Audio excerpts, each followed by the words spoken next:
제목을 한번 따라해 볼까요? 시작. 기도하는 일에 힘쓰니라. 네. 사도행전의 그 부흥의 역사들을 쭉 살펴보면 항상 요 문구와 함께 부흥이 소개되고 있다는 것을 알 수 있거든요. 기도하는 일에 힘쓰니라. 성도들이 또 그리스도인들이 기도하는 일에 힘쓸 때 하나님께서 성령을 통해 부흥의 경험들을 할 수 있는 일들을 이루어 주셨다는 사실을 알 수가 있습니다. 사도행전이 처음에 그렇게 시작하죠. 예수님께서 하늘로 올라가시면서 1장 7절 8절에 이렇게 말씀하셨어요. 때와 시기는 아버지께서 자기의 권한에 두셨으니 너희가 알 바 아니요 오직 성령이 너희에게 임하시면 너희가 권능을 받고 예루살렘과 온 유대와 사마리아와 땅끝까지 이르러 내 증인이 되리라 하시니라. 아멘. 네, 그렇게 말씀하시면서 앞에 4절에 이렇게 얘기하셨어요.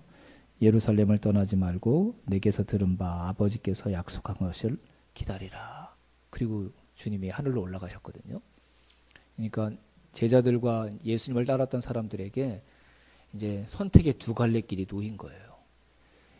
이제 주님이 나와 함께 계시지 않잖아요. 그렇죠? 하늘로 올라가셨으니까. 그러니까 주님이 없이 또 주님이 나를 직접 돌봐주시거나 말씀으로 내 길을 깨우쳐 주시거나 뭐 이렇게 하실 수 없어서 주님이 눈에 보이지 않으니까 이전에 주님 없이 살았던 나의 옛삶으로 다시 돌아갈 것인가, 아니면 주님이 말씀하신 이 약속을 기다리기 위해 예루살렘에 머물면서, 이건 굉장히 위험한 일이라고 그랬죠. 예수님이 그 당시 그 권세 있는 사람들에게 미움을 받았던, 그래서 죽임을 당했던 존재였기 때문에 제자들도 예수님을 따랐던 사람들도 체포가 되면 생명을 빼앗길 수도 있는 위험한 상황인데, 그 예루살렘에, 가장 체포되기 쉬운 예루살렘에 머물러서 주님의 약속하신 이 약속을 기다려야 될 것인가. 두 갈래의 길이죠. 옛날 삶으로 돌아갈 건가, 주님의 말씀하신 이 약속을 기다리면서 예루살렘에 머물 것인가. 근데 제자들과 정말 주님을 사랑했던 사람들은 어떤 선택을 했죠, 여러분? 옛날 나의 삶으로 돌아가지 않고 예루살렘에 머물면서 약속하신 성령을 기다렸습니다. 이 선택이 사도행전의 문을 연 것입니다. 주님의 이 마지막 말씀을 듣고 다시 주님이 없었던 나의 옛삶으로 돌아가지 않고 주님께서 약속하신 그 약속이 이루어질 것을 믿고, 위험하지만 내 목숨을 잃을 수 있는 그런 두려움이 내 앞에 있겠지만 예루살렘을 떠나지 않고 기다리기로 결단한 사람들에 의해서 사도행전의 문이 열린 것이고 이 땅에 교회가 시작될 수 있었던 것이죠. 그래서 여러분, 예루살렘에 머물렀어요. 근데 약속하신 성령이 머물자마자 오신 게 아니거든요. 그 성령이 오실 때까지 어떻게 예루살렘에서 제자들과 그리스도인들이 버틸 수 있었을까? 그 비결이 뭔지 아세요, 여러분? 우리가 지난번 살펴보았던 것처럼 그들이 14절 말씀 한번 보시죠. 1장 14절. 1장 14절. 네, 말씀 한번 찾아보시고요. 1장 14절 우리 같이 한번 읽어보겠습니다. 여자들과 예수의 어머니 마리아와 예수의 오로지 기도에 힘쓰더라. 네. 뭐 했기 때문에 버틸 수 있었습니까, 여러분? 마음을 같이해서 오로지 기도에 힘썼기 때문에. 얼마나 불안했겠어요, 여러분. 오늘 잡혀서 주님처럼 감옥에 갇힐 수도 있고 목숨을 잃을 수도 있다는 두려움들이 계속 그들의 마음에 들었을 텐데, 그래서 예루살렘을 빨리 떠나서 도망치고 싶은 마음이 들었을 텐데, 그들의 위대한 선택을 그들이 바꾸지 않고 끝까지 주님의 약속을 기다릴 수 있는 그 자리를 지킬 수 있었던 이유가 뭡니까, 여러분? 그들이 기도에 힘썼기 때문이었다는 것이죠.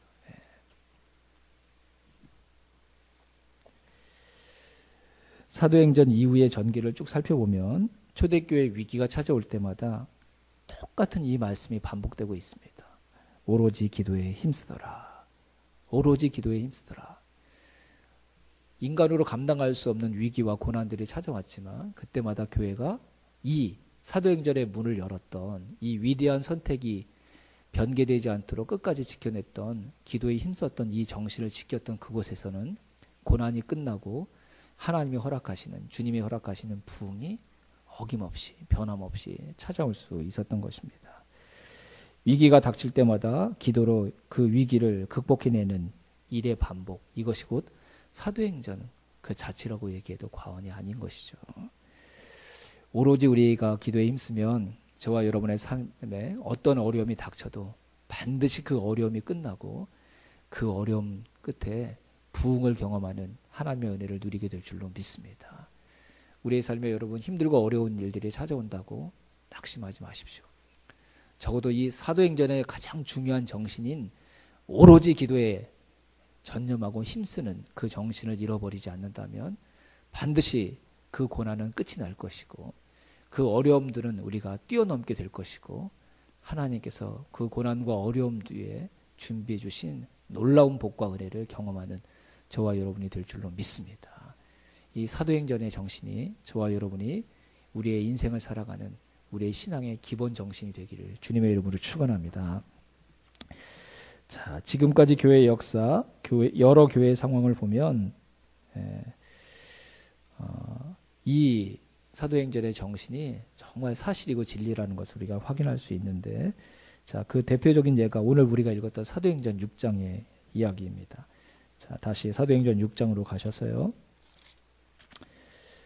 자, 초대교회가 성령 충만함 안에서 마음을 같이 해서 성도들이 신앙생활을 하는 아름다운 모습으로 계속 부흥하고 있었는데 그 초대교회에 첫 위기가 찾아왔습니다. 구제하는 문제로, 어려운 사람을 도와주는 문제로 성도들의 마음이 나뉘어져서 두 편으로 갈라지게 된 것이죠. 다시 1절 말씀 볼까요? 1절, 6장 1절 같이 읽어보겠습니다. 그때 제자가 더 많아졌는데 헬라파 유대인들이 자기의 과부들이 매일의 구제에 빠짐으로 히브리파 사람을 원망하니. 네. 헬라파 사람들이 히브리파 사람들처럼 더 많은 구제 대상이 되지 못한다는 것 때문에 이제 교회가 큰 위기를 경험하게 되었습니다. 교회의 역사를 보고 또 실제로 여러 교회의 상황들을 보면 진리의 문제 때문에 교회가 나뉘어지는 경우는 거의 없더라고요. 우리는 그것 때문에 교회가 큰 위기를 겪을 것 같잖아요. 이게 진리냐 아니냐, 이게 진짜 주님의 뜻이냐 아니냐, 뭐 이런 성경의 근본적인 진리의 문제, 뭐 이런 걸 놓고 교회가 막 험하게 싸워가지고 교회가 나뉘어졌다. 이런 얘기 들어보셨나요, 여러분? 저는 거의 못 들어본 것 같거든요. 무슨 문제로 교회가 나눠지나요, 여러분? 오늘 이 본문에 있는 것처럼 쟤는 왜 떡 2개 주는데 저는 하나밖에 안 주죠? 이런 걸로 교회가 나뉘어지거든요. 이게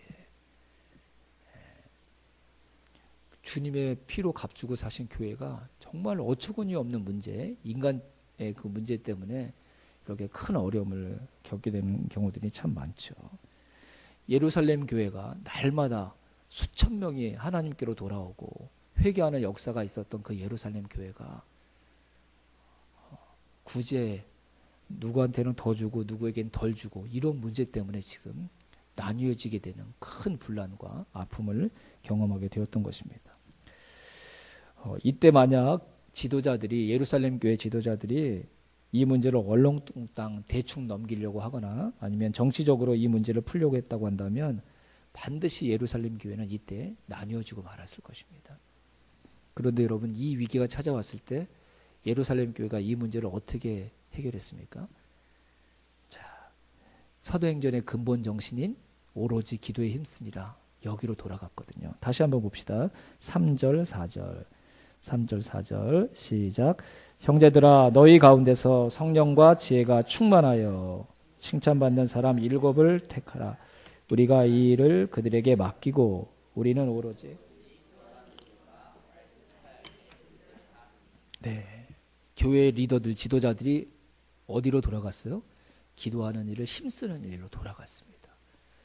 그래서 5절에 보니까 온 무리가 이 말을 기뻐하여 믿음과 성령인 충만한 사람 스데반과 쭉 이렇게 나오죠.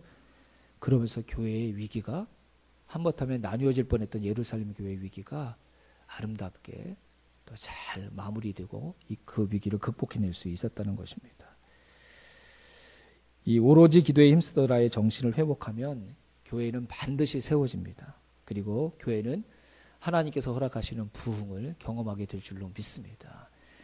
저와 여러분들이 오로지 기도에 힘쓰는 이 사도행전의 정신을 먼저 회복하는, 먼저 나의 믿음으로 우리가 지켜내는 그런 사람이 된다면 저와 여러분들이 부흥의 초석이 되고 부흥의 주인공이 될 줄로 믿습니다. 여러분 삶의 어려움들이 찾아올 때 그 어려움과 싸우려고 하지 마시고, 기도에 힘쓰라는 하나님의 부르심이구나, 주님이 오로지 기도에 힘쓰라고 나를 부르고 계시는구나, 이렇게 우리가 고백하고 기도에 힘쓴다면 기도를 통해 그 어려움을 하나님께서 이겨내는 그런 은혜를 경험하게 해주실 줄로 믿습니다. 이 비슷한 위기가 이전에 한번 또 찾아왔었거든요. 사도행전 4장에 보면 복음을 전하던 베드로와 요한이 붙잡혀서 큰 어려움을 겪게 되고 곧 죽음을 당해야 되는 큰 위기를 경험하게 됩니다.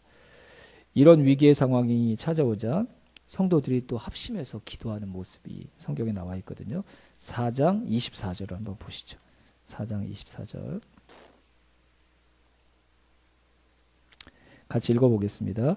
그들이 듣고 한 마음으로 하나님께 소리를 높여 이르되 대주제여 천지와 바다와 그 가운데 만물을 지으신 이시여.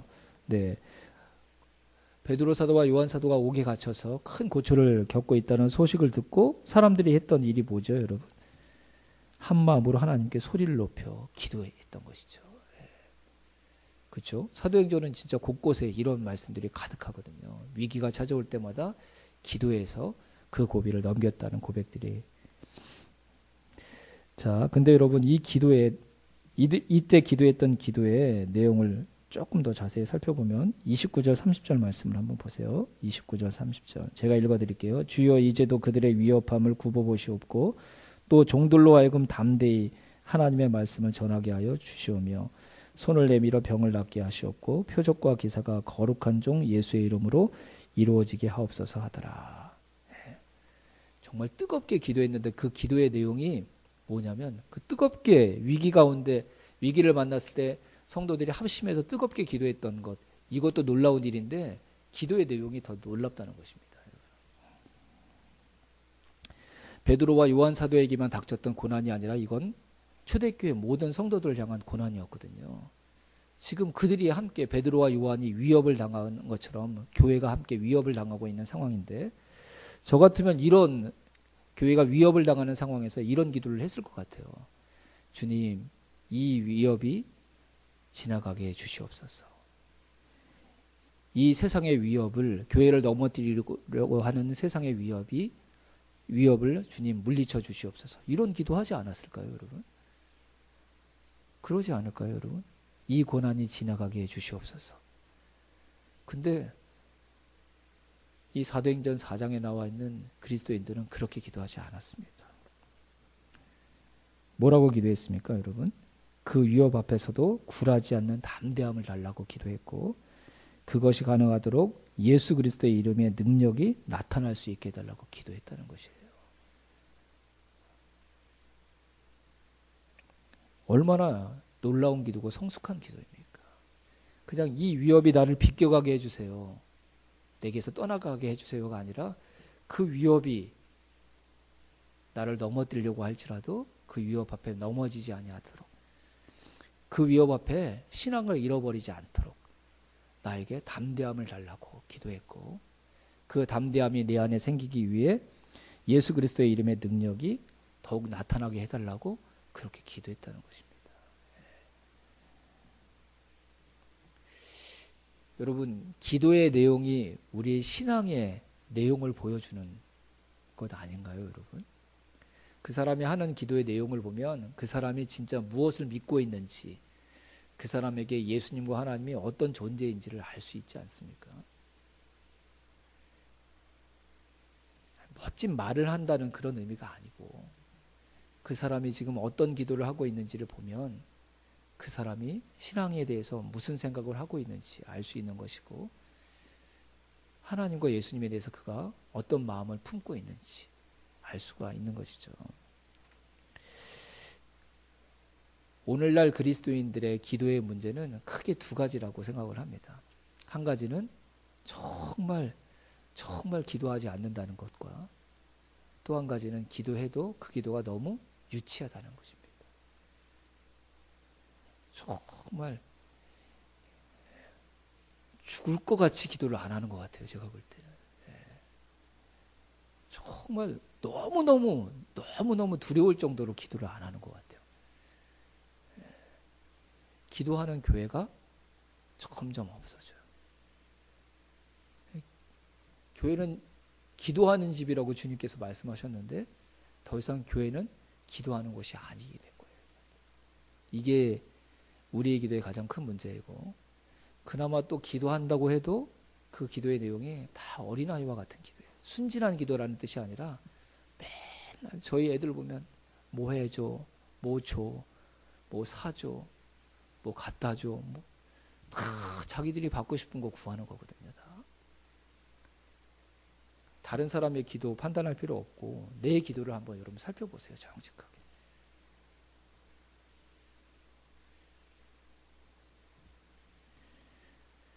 뭐뭐 해 주시옵소서.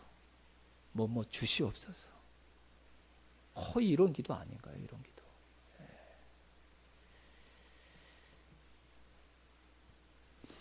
우리의 이런 기도에 반해서 초대교회 성도들의 기도는 정말 우리의 기도와 다른 성숙한 기도였습니다. 내용이 달랐습니다. 그래서 그들에게 주님은 우리가 지금 느끼는 그 주님과 다른 주님이었습니다. 그래서 그 주님 때문에 당하는 고난과 핍박, 그게 억울해서 그 고난과 핍박 피하고 싶은 고난이 아니라 주님을 위해 당해야 되는 핍박이라면 고스란히 당하되 그 핍박 앞에서 주님을 부인하지 않게 해달라고 이렇게 기도할 수 있었던 것이죠. 초대교회에 나타났던 하나님의 강력한 역사하심은 모두 다 그들의 기도와 관련되어 있습니다. 우리의 기도가 달라지면 반드시 성령께서 역사하시는 깊이와 넓이, 그 강력함도 저와 여러분의 인생 안에서 분명히 달라지게 될 줄로 믿습니다. 우리의 기도가 성숙해지면 우리 안에서 일하시는 성령님이 우리 삶 가운데 역사하시는 분명한 살아계심을 저와 여러분이 오늘도 목도하게 될 줄로 믿습니다. 기도하는 게 일단 중요합니다. 어떻게 이렇게 성숙한 기도를 할 수 있었을까? 제가 볼 때는 다른 비결이 없는 것 같아요. 처음부터 이들이 기도했던 게 아니라, 이렇게 기도할 수 있었던 게 아니라 계속 기도하다 보니까, 많이 기도하다 보니까 그 기도를 통해 나의 기도를 돌아보게 되고 내가 하나님과 주님을 어떻게 생각하는지 깨닫게 되고, 그러면서 기도가 조금씩 바뀌어지게 되고, 그래서 무엇인가를 구해서 받는 단순한 통로가 아니라 그 기도가 하나님 앞에 내 마음을 보여드리고 하나님과 주님이 내 인생 안에서 어떤 의미인지를 고백하는 기회가 될 수 있었던 것입니다. 여러분, 기도하면 반드시 저와 여러분이 달라질 줄로 믿습니다. 우리 다 경험해서 알잖아요. 그렇죠? 하나님 제발 우리 남편 좀 달라지게 해주세요. 그래서 달라졌습니까 여러분? 그런 간증하실 수 있나요 여러분? 제일 안타까운 게 목사로서 그거거든요. 제발 우리 남편 좀 바뀌게 해주세요. 거의 가정의 제일 주된 기도가 그거 아닌가요? 수십 년 동안 그 기도를 하는데 크게 간증할 만한 변화들이 잘 나타나지 않는 거예요. 근데 여러분, 정말 그 기도에 주님께서 응답하시지 않았을까요? 아닙니다. 그렇게 기도했던 10년, 20년을 기도했던 그 기도 때문에 혹 내 남편은 달라지지 않았을지 모르지만 그 기도를 했던 나는 하나님께서 바꾸어 가셨죠.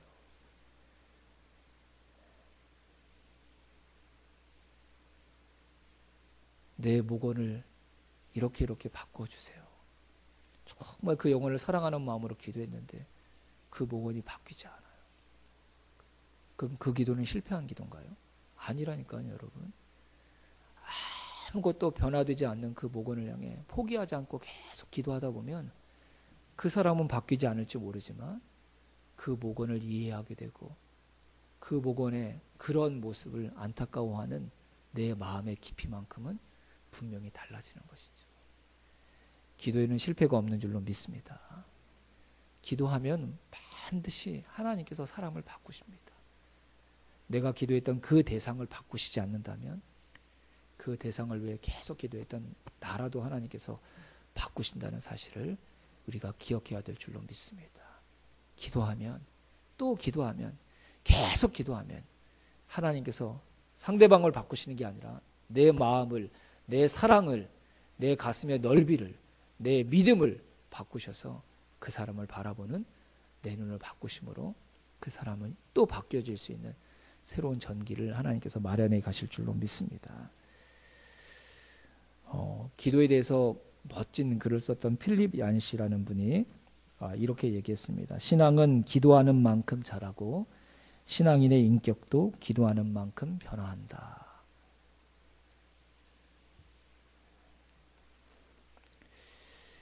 목사가 되면 변할 것 같은데 목사가 되어서 변하는 게 아니라 기도할 때 변하는 줄로 믿습니다. 직분을 맡으면 우리의 삶이 달라질 줄 알았는데 그렇지 않습니다. 목자와 목녀가 되면 달라집니까, 여러분? 아닙니다.